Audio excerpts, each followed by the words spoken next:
ज्ञान तो अनमोल है। कहानी। एक युवक ने विवाह के 2 साल बाद परदेश जाकर व्यापार करने की इच्छा पिता से कही।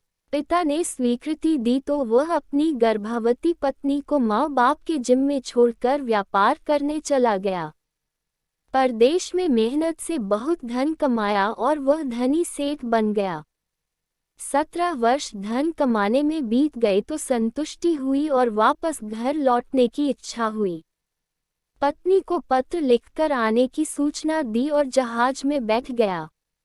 उसे जहाज में एक व्यक्ति मिला जो दुखी मन से बैठा था। सेठ ने उसकी उदासी का कारण पूछा तो उसने बताया कि इस देश में ज्ञान की कोई कद्र नहीं है। मैं यहाँ ज्ञान के सूत्र बेचने आया था पर कोई लेने को तैयार नहीं है। सेठ ने सोचा, इस देश में मैंने बहुत धन कमाया है और यह मेरी कर्मभूमि है, इसका मान रखना चाहिए। उसने ज्ञान के सूत्र खरीदने की इच्छा जताई।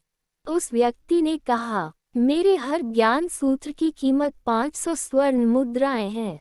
सेठ को सौदा तो महंगा लग रहा था, लेकिन कर्मभूमि का मान रखने के लिए 500 स्वर्ण मुद्राएं दे दी।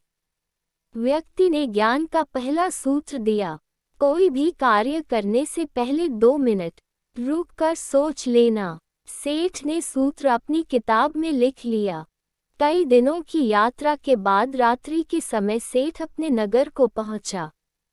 उसने सोचा, इतने सालों बाद घर लौटा हूं तो क्यों न चुपके से बिना खबर दिए सीधे पत्नी के पास पहुंचकर उसे आश्चर्य उपहार दूं।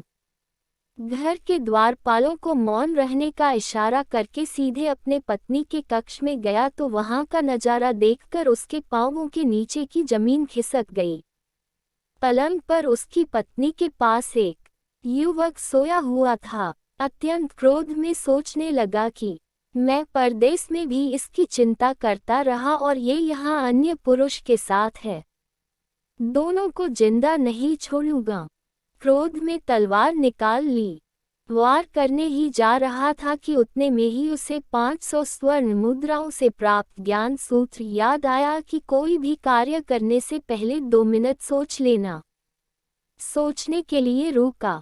तलवार पीछे खींची तो एक बर्तन से टकरा गई। बर्तन गिरा तो पत्नी की नींद खुल गई। जैसे ही उसकी नजर अपने पति पर पड़ी वह खुश हो गई और बोली, आपके बिना जीवन सूना सूना था। इंतजार में इतने वर्ष कैसे निकाले, यह मैं ही जानती हूँ। सेठ तो पलंग पर सोए पुरुष को देखकर कुपित था। पत्नी ने युवक को उठाने के लिए कहा, बेटा जाग, तेरे पिता आए हैं। युवक उठकर जैसे ही पिता को प्रणाम करने झुका, माथे की पगड़ी गिर गई। उसके लंबे बाल बिखर गए। सेठ की पत्नी ने कहा, स्वामी ये आपकी बेटी है। पिता के बिना इसके मान को कोई आंच न आए, इसलिए मैंने इसे बचपन से ही पुत्र के समान ही पालन पोषण और संस्कार दिए हैं। ये सुनकर सेठ की आंखों से अश्रुधारा बह निकली। पत्नी और बेटी को गले लगाकर सोचने लगा कि यदि आज मैंने उस ज्ञान सूत्र को नहीं अपनाया होता तो जल्दबाजी में कितना अनर्थ हो जाता। मेरे ही हाथों मेरा निर्दोष परिवार खत्म हो जाता। ज्ञान का ये सूत्र उस दिन तो मुझे महंगा लग रहा था, लेकिन ऐसे सूत्र के लिए तो 500 स्वर्ण मुद्राएं बहुत कम हैं। ज्ञान तो अनमोल है।